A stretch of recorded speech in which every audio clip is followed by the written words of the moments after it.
الحمد لله وكفى وسلام على عباده الذين اصطفى لا سيما على سيد الرسل وخاتم الأنبياء وعلى آله الذين سبقوا على طريق الهدى. أما بعد أعوذ بالله من الشيطان الرجيم. بسم الله الرحمن الرحيم.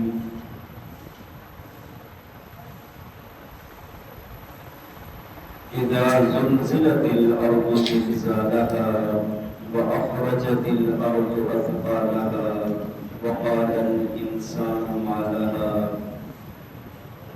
يومئذ تحدث أخبارها بأن ربك أوحى لها. صدق الله العظيم وصدق رسوله النبي الكريم ونحن على ذلك لمن الشاهدين والشاكرين والحمد لله رب العالمين. يا رب صل وسلم دائما أبدا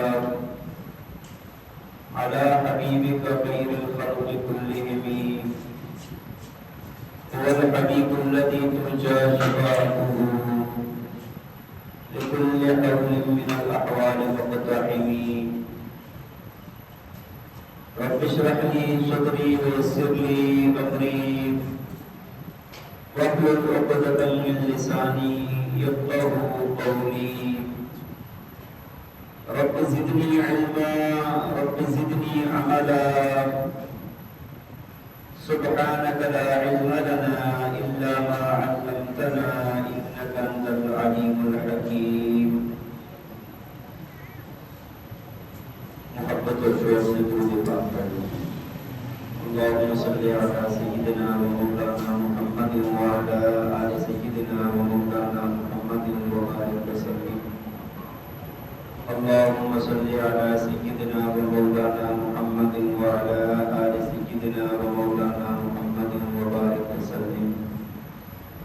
اللهم صل على سيدنا ومولانا محمد وعلى آل سيدنا ومولانا محمد وبارك وسلم. میرے انتہائی قابل احترام قابل صد احترام و تقریم معزز بالمکرم سامعین کرام، اللہ رب الجلال اپنی مخلوق سے بہت پیار فرماتے ہیں، اور جو بھی چیز اللہ تعالیٰ اپنی مخلوقات کے لیے نقصان والی دیکھتے ہیں، اللہ تعالیٰ اس سے اپنی مخلوقات کو بچاتے ہیں. جب اللہ تعالیٰ نے انسان کو پیدا فرمایا اور پیدا فرمانے کے بعد دنیا کی زندگی میں بھیجا اللہ تعالیٰ نے، یہاں پر اللہ تعالیٰ نے انسان کے لیے کچھ قوانین اور ضوابط مقرر فرمائے ہیں. اب یہ جتنے بھی قانون ہیں، جتنے بھی ضابطے ہیں، اللہ تعالیٰ نے اگر کہیں پر حکم دیا عبادت کرنے کا تو وہ بھی انسان کے فائدے کے لیے ہے، اور کہیں پر اللہ تعالیٰ نے کسی چیز سے بچنے کا حکم دیا ہے تو وہ بھی انسان کے فائدے کے لیے ہے.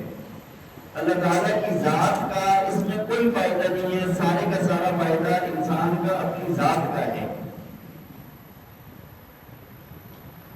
اگر آپ دیکھتے ہیں کہ ایک بچہ جو اپنا نقصان کر رہا ہوتا ہے، والدین اس کو سمجھاتے ہیں کہ یار یہ کام نہ کرو، یہ غلط ہے، نقصان ہے تمہارے لیے، اس سے تمہاری صحت برباد ہوگی، عزت برباد ہوگی، تو بچہ چھوڑ نہیں رہا ہوتا. لیکن اگر کبھی بچہ اس کو چھوڑ دے تو والدین کی خوشی کا ٹھکانا نہیں ہوتا.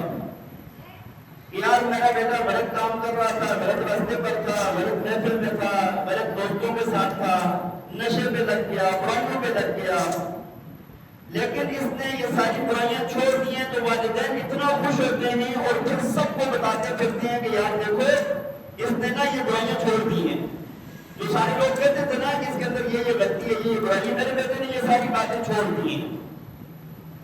ایسی اللہ کریم کی ذات ہے کہ جب انسان گناہوں کو چھوڑتا ہے، اپنے نقصان والی زندگی کو چھوڑتا ہے، ان چیزوں کو چھوڑتا ہے جس سے یہ جہنم کا مستحق بن رہا ہوتا ہے، ان ان چیزوں کو چھوڑتا ہے جو انسان کی صحت کے لیے، دنیا کے لیے، آخرت کے لیے نقصان دہ ہوتی ہیں، تو اللہ کی ذات بھی بہت زیادہ خوش ہوتی ہے.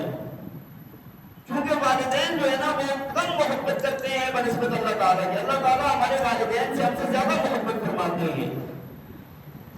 ایک حدیث شریف میں آتا ہے، صحیح مسلم کی روایت ہے، اللہ کے پاک پیغمبر نے فرمایا کہ جو بندہ گناہ چھوڑ کے نہ توبہ کر کے اللہ کی طرف آتا ہے تو اس کی مثال ایسے ہے جس طرح کہ ایک بندہ جنگل کے اندر سفر کر رہا ہو.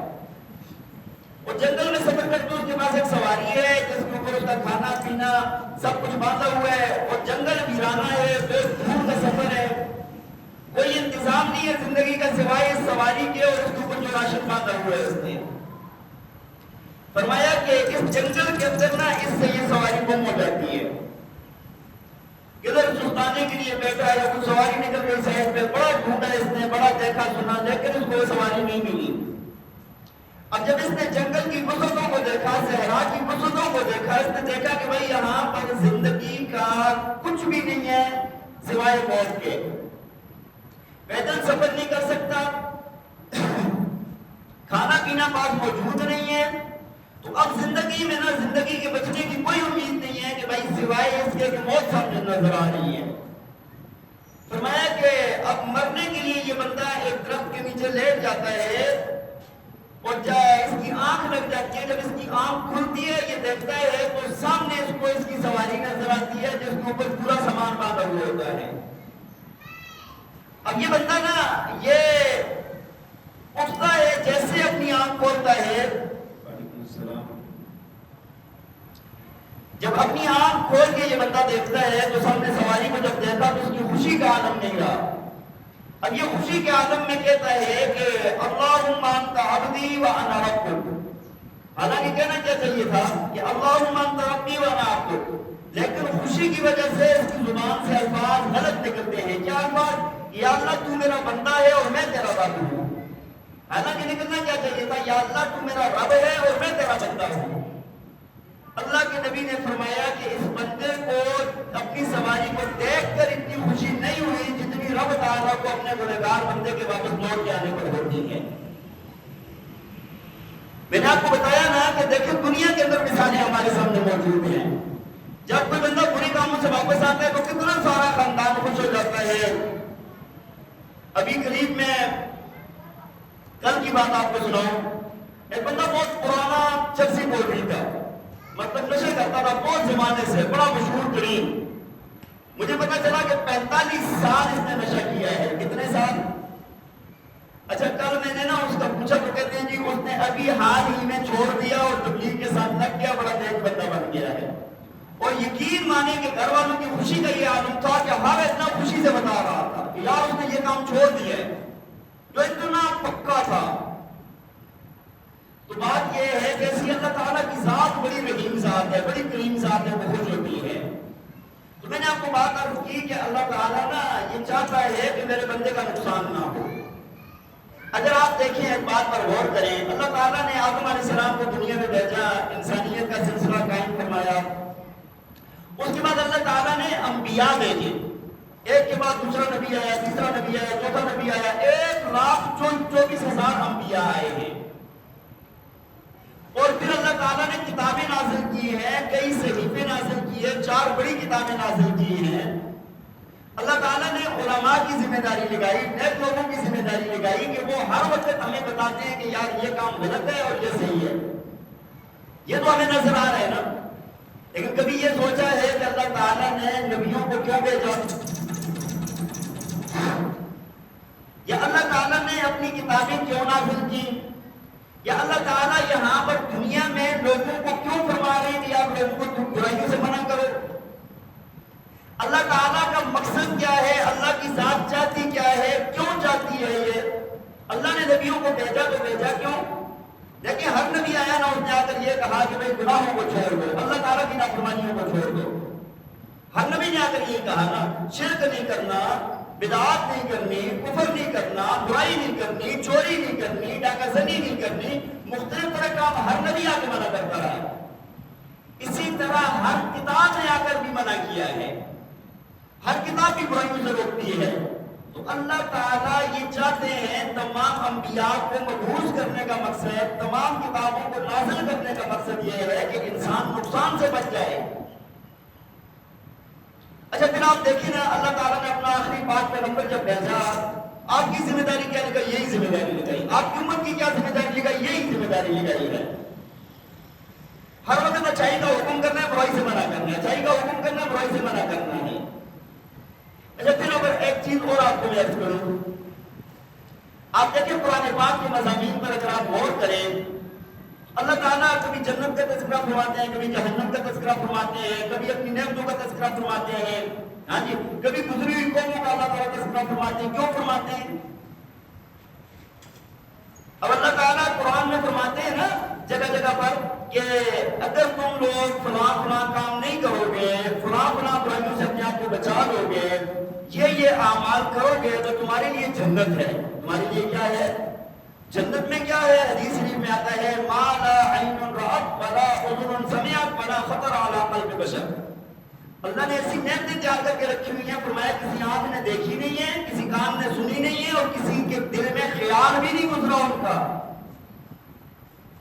اب اللہ تعالیٰ جو اپنے بندوں کو یہاں پر جنت کی طرف بلا رہے ہیں، اور میں اتنی بڑی جنت تمہیں دینے کے لیے تیار ہوں، تم بس میری تھوڑی سی یہ بات مان لو، جس کے اندر کوئی غم نہیں، کوئی بیماری نہیں، کوئی بڑھاپا نہیں، کچھ بھی سوائے نعمتوں کے، زندگی کے، امن و امان کے، اور بڑی بڑی تمہاری جائیدادیں وہاں پر، بڑی بڑی تمہاری کوٹھیاں وہاں پر، بڑے بڑے محلات تمہارے لیے وہاں پر، کسی کا زور اور دبدبا نہیں ہے تمہارے اوپر، کسی کی ماتحتی نہیں ہے تمہارے اوپر۔ اب یہ ساری چیزیں اللہ تعالیٰ فرماتے ہیں کہ یار یہ بندہ نا نعمتوں کو دیکھ کر میری جنت کو دیکھ کر نا برائیوں سے بچتا ہے۔ اچھا پھر بعد اللہ تعالیٰ جہنم کا تذکرہ فرماتے ہیں کہ یار اگر تم لوگ نہیں مانو گے نا تو پھر میں نے تمہیں سزا دینی ہے، اور سزا بھی بڑی سخت دوں گا، کہ تمہیں نا زنجیروں سے جکڑ کر نا گھسیٹ کر میں آگ میں ڈال دوں گا، وہاں پر تمہیں مار پڑے گی تمہیں، اور ایسی شدید آگ ہوگی کہ وہ آگ کی ایک چنگاری پوری دنیا کے لیے کافی ہے، اور موت بھی نہیں آئے گی۔ آگ میں چلو گے لیکن موت نہیں آئے گی۔ اللہ تعالیٰ جہنم سے ڈرانے وجہ کیا ہے کہ یہ میرا بندہ بچ جائے۔ اچھا کبھی اللہ تعالیٰ نے پہلی قوموں کا تذکرہ فرماتے ہیں، دیکھو قوم عاد گزری ہے، قوم سمود گزری ہے، فرعون کتنی طاقت والا تھا، نمرود کتنی طاقت والا تھا، قارون کتنے خزانوں والا تھا، بڑے بڑے رئیس لوگ، بڑے بڑے جاگیردار لوگ، بڑے بڑے دبدبے والے، بڑے بڑے کوٹھیوں اور محلات والے لوگ گزرے ہیں، ان کو دیکھ کے عبرت حاصل کر لو۔ ان لوگوں نے اپنی طاقت پر، اپنی قوت پر، اپنے مال دولت پر، ان چیزوں کو انہیں دیکھ کے نا انہوں نے کیا کیا؟ انہوں نے اللہ تعالیٰ کی بغاوت کی، اللہ کے حکم کو ماننے سے انکار کر دیا۔ اللہ تعالیٰ پورا قرآن بھرا ہوا ہے واقعات سے کہ یار میں نے ان کو فلاں قوم کو فلاں سزا دی، فلاں قوم کو فلاں سزا دی، وہ ایسے جنت میں محفوظ ہوئی، وہ بندر اور خنزیر بنا دیے گئے، ان کے اوپر آگ کا عذاب آیا، ان کے اوپر کوروں کا عذاب آیا، ان کے اوپر طوفان آیا، ان کے اوپر ہواؤں کا عذاب آیا، ان کے اوپر چیخ کا عذاب آیا، وہ دریا کے اندر غرق ہو گئے۔ اللہ تعالیٰ یہ جگہ جگہ پر کیوں فرماتے ہیں؟ یار دیکھو تمہارے اگر تم لوگ وہ کام کرو گے تمہارے اوپر بھی یہ چیزیں آ سکتی ہیں۔ اچھا اسی طرح اگر آپ دیکھیں اللہ تعالیٰ نے بہت ساری جگہوں پر اپنی نعمتوں کا تذکرہ فرماتے ہیں، اپنے انعامات کا۔ دیکھو دنیا میں تمہیں کھانا میں نے دیا، پینا میں نے دیا، زندگی میں نے دی، تمہاری آنکھوں میں بینائی میں نے پیدا کی، کانوں میں سنوائی میں نے پیدا کی، زبان میں بولنے کی طاقت میں نے پیدا کی، ہاتھ میں پکڑنے کی طاقت میں نے پیدا کی، تمہارے اندر جو گرم خون چل رہا ہے وہ میں نے پیدا کیا ہے۔ یہ جتنی بھی تمہارے ارد گرد نعمتیں ہیں، اولادیں میں نے دی، والدین میں نے دیے، رشتہ دار میں نے دیے، یار دوست میں نے دیے، امن و امان میں نے دیا۔ یہ ساری چیزیں اللہ تعالیٰ قرآن پاک میں جگہ جگہ پر مختلف انداز میں بیان فرماتا ہے کہ یار بعض دفعہ یہ ہوتا ہے نا ایک بندہ بڑا ہی گڑبڑ ہونا، لیکن وہ اگر اس کے اوپر کوئی احسان کر دینا تو وہ اس کا تابعدار ہو جاتا ہے۔ اللہ تعالیٰ فرماتے ہیں دیکھو انعام اور احسان کرنے والی بھی میرے جیسے کوئی ذات نہیں ملے گی تمہیں۔ تمہارا بہت لمبی بات ہے، اگر آپ جتنا بھی قرآن پاک پر غور کریں گے، جتنی بھی فکر کریں گے، تدبر کریں گے، تو آپ کو یہ بات پکی یہ بات نظر آئے گی اللہ کی ذات یہ چاہتی ہے کہ میرے بندے کا نقصان نہ ہو۔ اچھا ان میں سے نا ایک بات آج تھوڑی سی تفصیلی آپ کے سامنے عرض کر دیتا ہوں۔ اللہ تعالیٰ سے بچانے کے لیے نا قرآن میں ایک بات بیان فرمائی ہے اور مختلف انداز میں بیان فرمائی ہے اور مختلف طریقے بھی بیان فرمائے ہیں. وہ کیا بات ہے؟ اللہ تعالیٰ یہ فرماتے ہیں کہ میرے بندے جو بھی کام کر رہے ہیں نا، جو بھی کام کر رہا ہے، جو بھی برائی کر رہا ہے یا جس بھی راستے پر چل رہا ہے، تیری ہر بات نہ دیکھی جا رہی ہے، لکھی جا رہی ہے اور تیرے سامنے کل پوری کائنات جب موجود ہو اس وقت تیرے سامنے پیش کر دی جائے گی. وہ ایک بندے نے ایک پوسٹ لگائی ہوئی تھی نا، بڑی اچھی لگی مجھے. اس نے لکھا ہوا تھا کہ اگر برے لوگ بھی ہو نا، جوان مرد عورت ہوں اور ایک کمرے کے اندر ہو اور کوئی رکاوٹ نہ ہو ان کو برائی میں، لیکن ان کو کہا جائے کہ اس کمرے میں کیمرہ لگا ہوا ہے اور تمہیں دیکھا جا رہا ہے. فرمایا کہ وہ دن رات گزار دیں گے لیکن وہ اتنی سی بھی حرکت نہیں کریں گے. وجہ کیا ہے؟ یار یہ ہوگا نا، ہمیں دیکھا جا رہا ہے، ہماری ریکارڈنگ ہو رہی ہے، ہم کیمرے کی آنکھ ہمیں دیکھ رہی ہے. اب اس خطرے سے کوئی ادنا سا ادارہ یا کوئی ادنا سا بندہ یا کوئی وہ لوگ دیکھنے کے جب بندے کو یقین ہوتا ہے تو بندہ بڑا کام ہے. لیکن اللہ تعالیٰ نے یہی بات بیان فرمائی ہے کہ تم دیکھے جا رہے ہو، تمہیں دیکھے جا رہے ہو، تم آزاد نہیں ہو.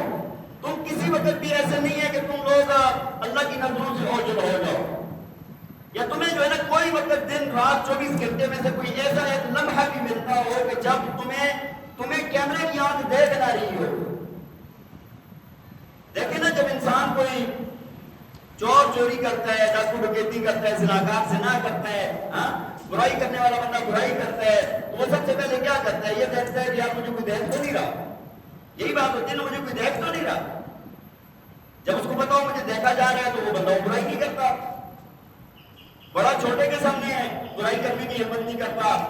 ہاں جی، کوئی بندہ کسی اور کے سامنے، میں کہتا ہوں خاوند اپنی بیوی کے سامنے کوئی برائی کرنے کی ہمت نہیں کرتا کہ یار بیوی دیکھ رہی ہے، اور وہ سب سے قریب بیوی ہوتی ہے، اس کے سامنے بھی انسان کو ڈر ہوتا ہے، تو اور مخلوقات کے سامنے کتنا ڈر ہوگا. اللہ تعالیٰ نے یہ بات نہ ہمیں قرآن میں مختلف انداز سے بیان فرمائی ہے کہ بھائی تم دیکھے جا رہے ہو. اچھا، دیکھے کیسے جا رہے ہیں؟ ایک بات تو یہ بیان فرمائی کہ بھائی تمہیں دیکھنے والی ذات خود رب تعالیٰ کی ہے. ہر وقت اللہ تعالیٰ تمہیں دیکھ رہا ہے، تمہاری ہر حرکت کو نوٹ کیا جا رہا ہے. اگر یہ بات ہمارے دل میں آج پختہ ہو گئی نا، زندگی بھر کبھی گناہ نہیں کریں گے ہم. تمہیں اللہ تعالیٰ دیکھ رہا ہے، ہر وقت تمہارے اوپر نگرانی کی جا رہی ہے. اللہ تعالیٰ نے قرآن پاک میں فرمایا نا، سورہ مجادلہ میں، الم تر ان اللہ یعلم ما فی السماوات و ما فی الارض. اللہ تعالیٰ فرماتے ہیں کہ تم دیکھتا نہیں ہے کہ اللہ تعالیٰ زمین اور آسمان کی ساری باتوں کو جانتا ہے. اس کے اندر ساری بات آ جاتی کہ اللہ دیکھ رہا ہے، اللہ جانتا ہے، لیکن اللہ تعالیٰ نے آج اور تھوڑی سی تفصیل بیان فرمائی ہے. فرمایا ما یکون من نجوى ثلاثة الا هو رابعهم ولا خمسة الا هو سادسهم ولا ادنى من ذلك ولا اكثر الا هو معهم. اللہ تعالیٰ فرماتے ہیں کہ جب تم 3 لوگ ہوتے ہو نا، یہ نہ سمجھنا کہ ہم 3 ہیں، چوتھا تمہارے ساتھ تمہارا رب ہوتا ہے. جب تم 4 ہوتے ہو تو پھر یہ نہ سمجھنا کہ ہم صرف 4 ہیں، فرمایا 5واں تمہارے ساتھ تمہارا رب ہوتا ہے. اور یہ بھی نہ سمجھنا کہ 3 سے کم ہوئے تو رب نہیں ہوگا، 5 سے زیادہ ہوئے تو رب نہیں ہوگا. فرمایا تم جتنے بھی ہوتے ہو، کم ہوتے ہو یا زیادہ ہوتے ہو، تو اللہ تمہارے ساتھ ہی ہوتا ہے. جو اللہ کی ذات انسان کو دیکھ رہی ہے، اور انسان کو ایسے نہیں دیکھا جا رہا. بعض دفعہ تو یہ ہوتا ہے نا، کیمرہ ہمیں دیکھ رہا ہے، مثال کے طور پہ کیمرے کے اندر نا ریکارڈنگ ہو رہی ہے، لیکن کیمرہ ہماری ظاہری حالت کو دیکھتا ہے. کوئی کیمرہ ایسا ہے کہ بھائی جو انسان کے دل کی حالت کو بھی دیکھے، اندر کے خیالات کو بھی دیکھے، اندر کوئی بات ہے تو اس کو بھی دیکھے. ایسا کوئی کیمرہ نہیں ہے. لیکن اللہ کی ذات ایسی ہے کہ اگر ایک بندہ بالکل ٹھیک ٹھاک بیٹھا ہوا ہے نا، اس کے دل کے اندر خیال چل رہا ہے، اللہ اس کو بھی دیکھتا ہے. یہ پنکھا چل رہا ہے.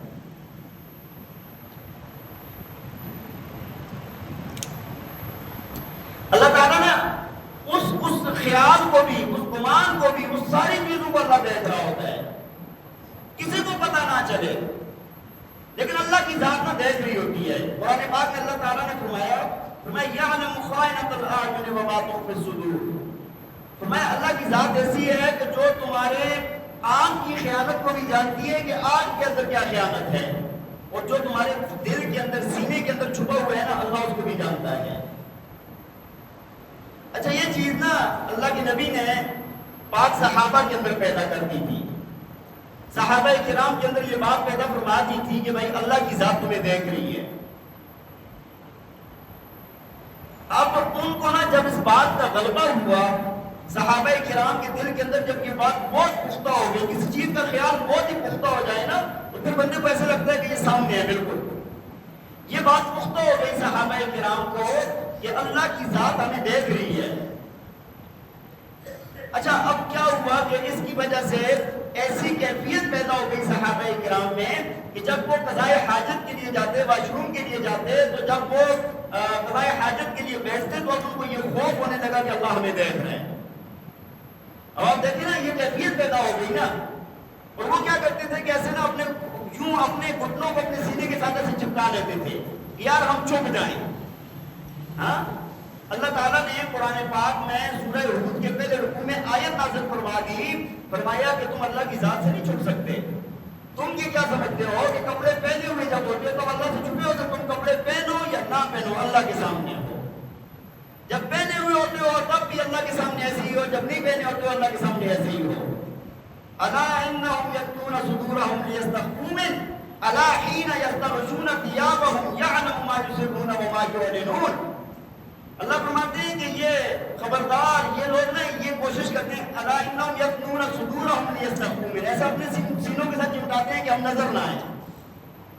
فرمایا الا حين يستغشون ثيابهم، فرمایا کہ ہاں جب جن لوگوں نے نا کپڑے پہنے ہوتے ہیں يعلم ما يسرون وما يعلنون، جو یہ چھپاتے ہیں جو ظاہر کرتے ہیں اللہ سب کو دیکھ رہا ہے۔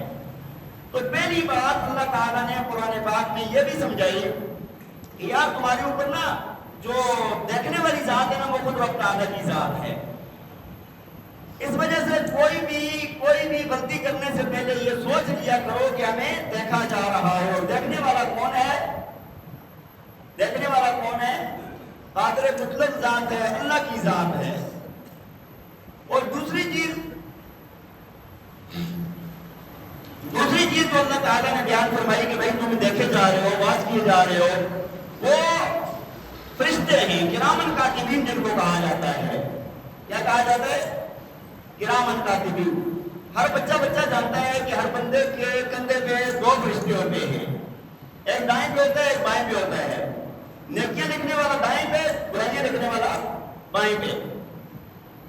اچھا ان فرشتوں کا کام یہ ہے جتنے انسان ہیں نا ان کے ڈبل مقدار میں فرشتے اللہ تعالیٰ نے یہ مقرر فرما دیے ہیں۔ اگر آج 10 ارب انسان ہیں تو 10 ارب ہیں تو 20 ارب فرشتے ہوں گے، جو ایک نیکی لکھنے والا ہے برائی لکھنے والا ہے۔ اچھا وہ کرتے کیا ہے فرشتے نا؟ بات دفعہ یہ ہوتا ہے کہ آج کی طرح رشوت سے چلا کے کام چلا ایسا بھی نہیں ہو سکتا۔ وہ چھوٹی بات ہو بڑی بات ہو، سامنے ہو چھپ کر ہو، دن میں ہو رات میں ہو، 24 گھنٹے چکنے ہیں اور 24 گھنٹے ہر بات لکھتے ہیں وہ فرشتے۔ جب قیامت کا دن ہوگا نا یہ فرشتے رجسٹر پیش کریں گے، یا اللہ یہ فلاں کا ہے، یہ میرا ہے، یہ آپ کا ہے، یہ ان کا ہے، یہ ان کا ہے، رجسٹر سب کا آئے گا سامنے، نامہ اعمال سب کا آئے گا سامنے۔ اور اللہ تعالیٰ اس وقت دیں گے بڑا ہوتا نامہ اعمال، اقرأ کتابک کفیٰ بنفسک اليوم علیک حسیبا، اپنا نامہ اعمال پڑھو۔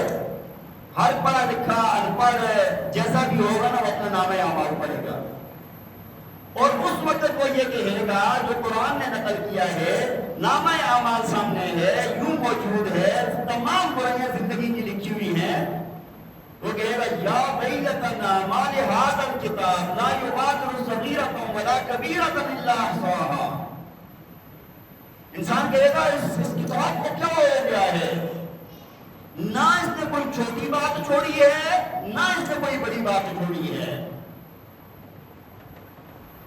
اللہ تعالیٰ فرماتے ہیں وَوَجَدُوا مَا عَمِلُوا حَاضِرًا، فرمایا کہ جو بھی عمل کیا ہے نا وہ سارے کا سارا سامنے ہوگا۔ اور آگے یہ نہیں فرمایا کہ تمہارا رب کسی بندے پر ظلم نہیں کرتا، جو اس نے کیا ہوگا نا وہی سامنے آئے گا۔ اب آپ دیکھیں کہ یہ بات بھی اللہ تعالیٰ نے ہمیں قرآن میں بتا دی کہ بھائی جو بھی کام کرتے ہو نا، میں بھی دیکھ رہا ہوں، فرشتے بھی لکھ رہے ہیں۔ اس وجہ سے بھائی ہر وقت انسان کو اس بات کا دھیان رکھنا چاہیے کہ ہماری ہر بات لکھی جا رہی ہے۔ اور تیسری چیز ایک اور اللہ تعالیٰ نے قرآن پاک میں بیان فرمائی ہے کہ جو انسان کا ہر وقت محاسبہ کر رہی ہے، دیکھ رہی ہے، وہ ہے انسان کا اپنا جسم، اپنی باڈی۔ اپنا جسم انسان کو دیکھ رہا ہے، اپنا جسم انسان کی ہر حرکت کو نوٹ کر رہا ہے۔ ہمارے جسم کے اندر کیمرے فٹ ہیں کہ جو ہماری ہر حرکت کو نوٹ کرتے ہیں، اپنے اندر سیو کر لیتے ہیں وہ۔ اللہ تعالیٰ نے سورہ یاسین کے اندر ایک بات بیان فرمائی، تقریباً لوگوں کو سورہ یاسین تو یاد ہوگی نا، صبح صبح پڑھتے ہیں تقریباً، اور ہر ایک کو، بڑے بچے کو تقریباً یاد ہوتی ہے سورہ یاسین۔ اس کے اندر ایک آیت ہے، آپ نے پڑھی ہوگی کئی بار، اس کا ترجمہ سن لیں۔ اللہ تعالیٰ فرماتے ہیں اليوم نختم على افواہہم وتکلمنا ایدیہم وتشہد ارجلہم بما کانوا یکسبون۔ فرمایا قیامت کے دن نا ہم انسان کی زبان پر مہر لگا دیں گے، زبان نہیں بول سکے گی۔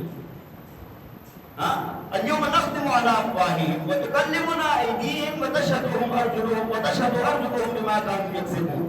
فرمایا کہ اب نا انسان کے ہاتھ گواہی دیں گے اور انسان کے پاؤں گواہی دیں گے۔ انسان بھی یہاں پر دنیا میں یہ سوچتے ہیں نا میرا اپنا جسم ہے، آج کل تو نعرہ بڑا مشہور ہے، میرا جسم میری مرضی۔ بھائی میرا جسم میری مرضی نہیں ہے، یہ کسی کا جسم ہے، اسی کی مرضی ہے۔ بات سمجھے، مرضی اسی کی چلے گی۔ یہاں پر تو جب طاقت ہوتی ہے، قوت ہوتی ہے، اس وقت تو انسان کو سمجھ ہی نہیں لگتی۔ ہاں، قوت کے نشے میں دھت ہوتا ہے بندہ، اس کو سمجھ ہی نہیں لگتی کہ یار انسان کو انسان نہیں سمجھ رہا ہوتا۔ لیکن دنیا کے اندر بھی نا اس کا تھوڑا سا ایک جھلک آتی ضرور ہے انسان پر۔ بڑے بڑے جوان، بڑے بڑے مضبوط، بڑے بڑے قوی لوگ جب بڑھاپا آ جاتا ہے کیا کیفیت ہوتی ہے؟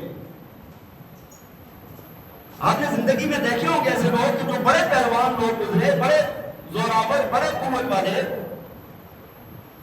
لیکن بڑھاپا آ جاتا ہے تو کیا کیفیت ہوتی ہے؟ وہ ایک بندہ میں نے دیکھا، شاید آپ حضرات جانتے ہوں گے، باڈی بلڈر، بہت ہیوی باڈی بلڈر بنا، کتنی بار وہ چیمپئن بنا۔ ابھی بڑھاپا آ گیا تو اس کی ویڈیو تھی، اس کے اندر نا وہ چل نہیں سکتا تھا، گھٹنوں کے بل، اس طرح چھوٹی سیٹ تھی، گھٹنوں کے بل چل کے اتر گیا ہے وہ۔ آپ میں سے اکثر جانتے ہوں گے نوجوان۔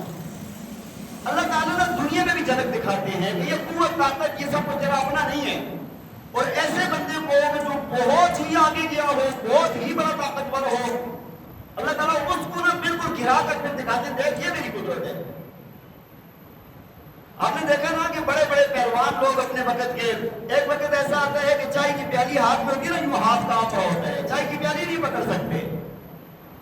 ہاں، دیکھنا ختم ہو جاتا ہے، سننا ختم ہو جاتا ہے۔ بابا جی 50 بار پوچھتے کیا کہا؟ ہاں، یہ زیورت حاصل کرنے کے لیے ہے۔ یہ جو نوجوان بیٹھے نا، آپ ہمیں بھی یہی ہونا ہے۔ اللہ تعالیٰ حفاظت فرمائے سب کی، لیکن اس طاقت نے، قوت نے، جوانی نے نہیں رہنا۔ تو بہرحال اس وقت انسان اپنا جسم گواہی دے گا۔ ایک اور جگہ پر اللہ تعالیٰ نے یہ بھی فرمایا، حَتَّى إِذَا مَا جَاءُوهَا شَهِدَ عَلَيْهِمْ سَمْعُهُمْ وَأَبْصَارُهُمْ وَجُلُودُهُمْ بِمَا كَانُوا يَعْمَلُونَ۔ فرمایا جب قیامت والے دن اللہ تعالیٰ لوگوں کو اکٹھا کرے گا نا، اس وقت انسان کے خلاف اس کی آنکھیں، اس کے کان اور اس کی چمڑی گواہی دے گی۔ جن آنکھوں سے ہم دیکھتے ہیں نا، یہ گواہی دیں گی، یہ کان گواہی دے گی، ہماری چمڑی، ہماری جلد گواہی دے گی ہمارے خلاف۔ چلو دنیا سے تو چھپ جائیں گے، اپنے آپ سے کدھر چھپیں گے یار؟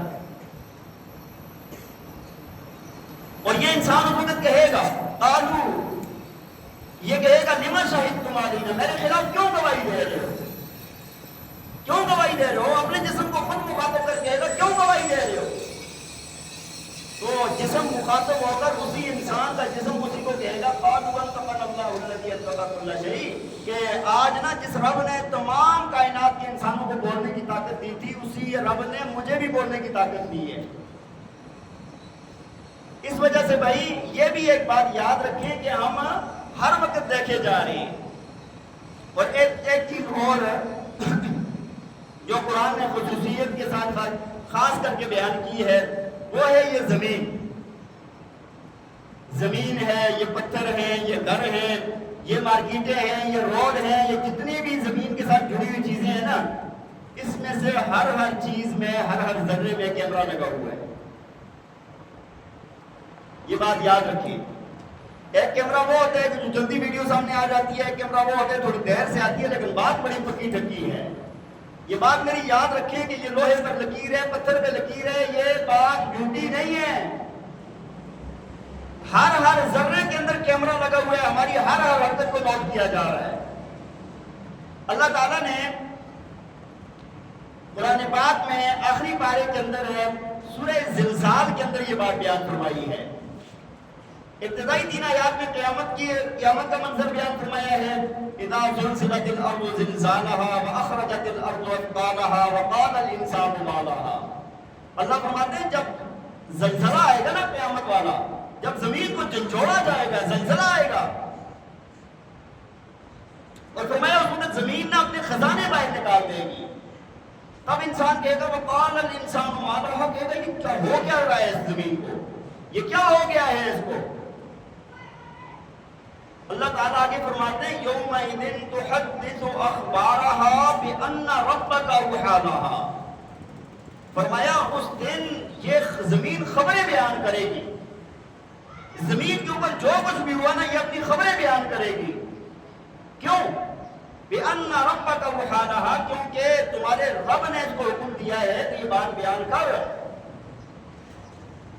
تو بھائی بات یہ عرض کر رہا تھا میں کہ انسان کا اللہ تعالیٰ چونکہ بہت بڑا محسن ہے, بہت مہربان ذات ہے. اللہ تعالیٰ کی ذات انسان سے ہزاروں ماؤں سے زیادہ محبت کرنے والی ذات ہے, انسان کی بھلائی چاہنے والی ذات ہے.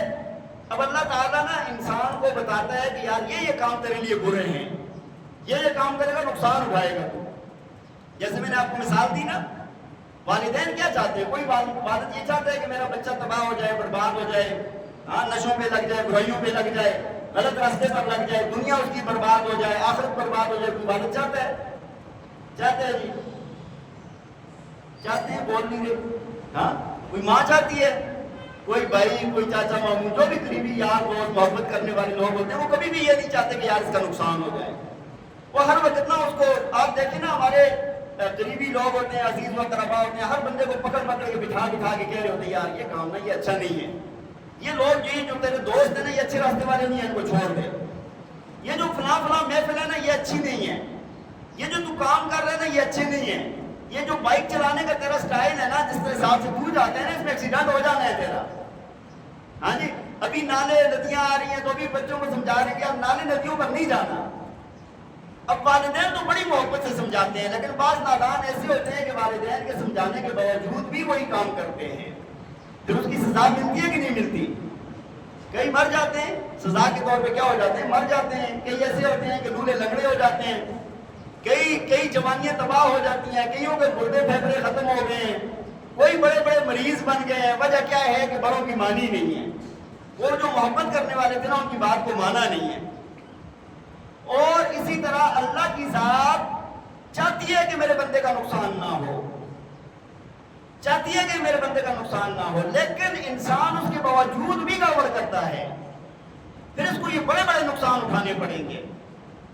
اس وجہ سے قرآن پورے کا اگر آپ دیکھیں تمام باتوں کا اگر آپ مختصر 2 لفظوں میں اگر خلاصہ بیان کریں تو وہ یہ ہے کہ اللہ تعالیٰ یہ چاہتے ہیں کہ میرے بندے کا نقصان نہ ہو اور اس کی کامیابی ہو جائے دنیا میں بھی آخرت میں بھی. اللہ تعالیٰ کو ہماری عبادت سے, ہمارے ان کاموں سے کوئی غرض نہیں ہے. سارے کے سارے عبادت گزار بن جائیں, رب تعالیٰ کی خدائی بڑھے گی نہیں, اس کی خدائی ایسی ہی ہے. سارے نافرمان بن جائیں, اس کی قدرت کے اندر ایک رائی کے دانے کے برابر بھی کوئی فرق نہیں آئے گا. اللہ تعالیٰ کے سامنے سارے سجدے کرنے والے بن جائیں, کوئی اس کی خدائی بڑھتی نہیں ہے, کوئی نہ مانے اس کی کوئی خدائی گھٹتی نہیں ہے. اللہ تعالیٰ جو ہمیں نماز کا حکم دے رہے ہیں ہمارے فائدے کے لیے, روزے کا حکم ہمارے فائدے کے لیے, جتنے بھی کام ہیں ہمارے فائدے کے لیے, برائیوں کو چھڑوایا جا رہا ہے ہمارے فائدے کے لیے. بات سمجھ آ رہی ہے کہ نہیں؟ بعض لوگ اگر 4 دن نماز پڑھ لیں نا اس کے بعد کوئی ایسی بات پہچان کرتے ہیں یار نماز بڑی پڑھتے ہیں پتہ نہیں, ایسے لگتا ہے جس طرح رب تعالیٰ کی ذات کا احسان کیا ہے اس نے. یہ ہماری اپنی صحت کا معاملہ ہے بھائی. بات سمجھ آئیے کہ نہیں؟ ہم میں سے کئی ایسے ہوتے, میں ویسے سوچ رہا تھا, کسی کتاب میں نہیں پڑھی یہ بات, ویسے سوچ رہا تھا میں کبھی کہ اللہ تعالیٰ نے دیکھو دن میں 5 نمازیں فرض کی ہیں کہ 5 مرتبہ وضو کرو، استنجا کرو، منہ دھو، ہاں پاک کپڑے پہنو اور پھر مسجد میں جاؤ اور نماز پڑھو. کئی ایسے ہوتے کیا پتا وہ 6 مہینے منہ نہ دھوتے. اگر اللہ تعالیٰ لازم نہ فرما دیتے وضو کو، کئی ایسے ہوتے جو منہ بھی نہ دھوتے. صفائی ستھرائی گئی، کپڑے ناپاک ہیں، وہ کوئی پرواہ نہیں ہے، کچھ نہیں ہے. اور کئی ہمارے بڑے بڑے پہلوان حضرات جو ہے نا وہ ورزش جو نہیں کرتے، بالکل ایکسرسائز نہیں کرتے، کچھ نہیں کرتے، انہوں نے کچھ بھی نہیں کرنا تھا. اللہ تعالیٰ نے 5 وقت کی نماز فرض کی ہے. کھڑے رہو، سیدھے کھڑے ہیں، ایکسرسائز ہے نا یار. یہ بھی دیکھو آپ، یہ ایکسرسائز کے لیے نماز نہیں، اللہ کی عبادت کے لیے. لیکن اس کے اندر ایک چیز، چھوٹی سی چیز جو مجھے نظر آئی، پھر رکوع کرو. پورا نا ہماری باڈی کیوں کھینچتی ہے، اس میں حکم کیا ہے؟ بازو سیدھے رکھو، گھٹنے سیدھے رکھو، کمر سیدھی رکھو. جتنے بھی ہمارے جسم کے پٹھے ہیں نا وہ یوں ٹائٹ ہو جاتے ہیں. پھر سجدہ کرو اس کے بعد، اور بڑے تسلی کے ساتھ. یہ بھی نہیں ہے کہ بھائی جسم کو جھٹکا مارا، کوئی مسل توڑ دیا، کوئی آپ نے کوئی چیز ایسی نقصان کرنی. بالکل تسلی کے ساتھ رکوع میں ٹک کے کھڑے ہو جاؤ، پورا جسم ٹک جائے، پھر سیدھے کھڑے ہو جاؤ، پھر سجدے میں جاؤ. وہ ڈاکٹر کہہ رہا تھا کہ دل چونکہ نا یہاں پر ہوتا ہے اور پورے جسم میں دل خون لے کر جاتا ہے نا، دل پمپ کا کام کرتا ہے، پورے جسم میں بلڈ لے کے جاتا ہے. لیکن آپ نے دیکھا ہوگا کہ عام طور پہ جو بھی چیز ہے نا نیچے کی طرف تو بہنے والی چیز زیادہ اچھی طریقے سے جاتی ہے، اوپر نہیں جاتی. یہاں سے دل زور لگاتا ہے جو دماغ تک جاتا ہے، اوپر ہمارے یہ مسل جو ہیں ان میں جاتا ہے. اور ہے بھی مین ایریا یہی، یہ سر والا، ہماری سوچ سمجھ ساری چیزیں. اللہ تعالیٰ نے سجدے فرض کر دیے، اور وہ بھی 2 ہر رکعت میں، اور وہ بھی تسلی کے ساتھ. فرمایا یہ ٹینکی نا، دل والی ٹینکی اوپر آ جاتی ہے، سر نیچے چلا جاتا ہے، خوب خون کی روانی ہوتی ہے. بات سمجھ آ رہی ہے کہ نہیں؟ اب آپ دیکھیے، یہ میں بات یہ کر رہا تھا کہ یہ جتنی بھی عبادات ہیں ہمارے فائدے کے لیے ہیں. عبادات کس کے لیے ہیں؟ ہمارے فائدے کے لیے. اللہ تعالیٰ ہمیں سمجھنے کی توفیق عطا فرمائے. وآخر دعوانا ان الحمد للہ رب العالمین. اذان کے بعد سنت ادا فرمائے.